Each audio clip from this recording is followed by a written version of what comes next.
C'est quoi ta meilleure astuce pour avoir un rappel efficace, un rappel là, de fou?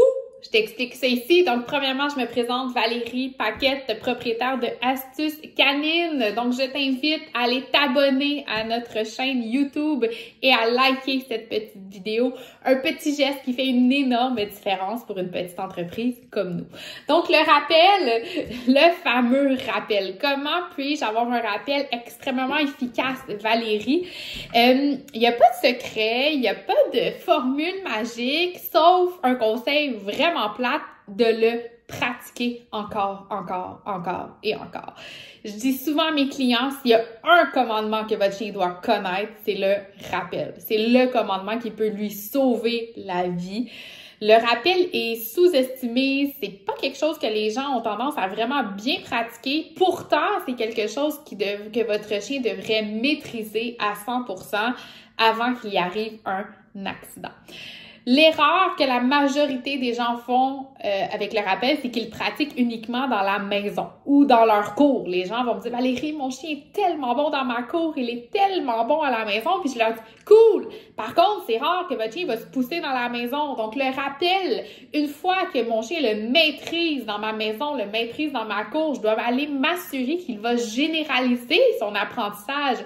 Ce qui veut dire que je vais aller me prendre une grande longe, je vais aller dans des endroits sécuritaires, mais je vais pratiquer mon rappel près d'un boulevard, donc dans un stationnement où il n'y a pas de danger, mais où est-ce qu'il y a beaucoup d'automobiles. Donc, si mon chien se pousse de la maison, il y a le stress des autos, est-ce qu'il est capable de revenir à moi malgré ce stress-là? Je vais aller le pratiquer en forêt, je vais aller le pratiquer dans un parc, je vais aller le pratiquer près d'un parc à chiens pendant qu'il y a des chiens qui jouent de l'autre côté.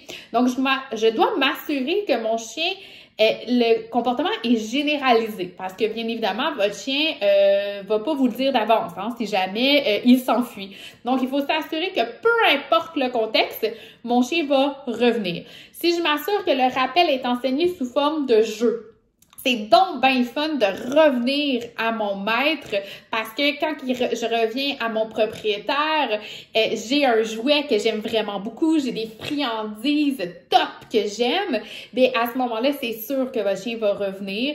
N'oubliez pas que pour que le comportement soit acquis chez le chien, on parle entre 500 et 1000 répétitions. Donc, il faut en faire des rappels, il faut jamais arrêter de le pratiquer. C'est souvent quelque chose qu'on va beaucoup pratiquer quand ils sont chiots, mais qu'on arrête par la suite et pourtant, on devrait vraiment continuer sans arrêt de faire le rappel avec notre chien. Donc, astuce super simple, jamais arrêter de le pratiquer. Également, le pratiquer dans différents contextes et avoir énormément de valeur aux yeux de votre chien pour qu'il puisse revenir.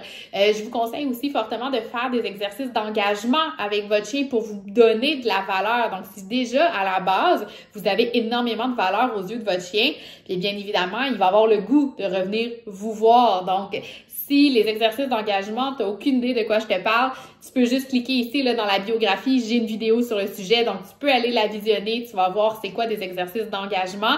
Donc, je t'invite à faire ça aussi, ce qui va énormément t'aider avec le rappel de ton chien.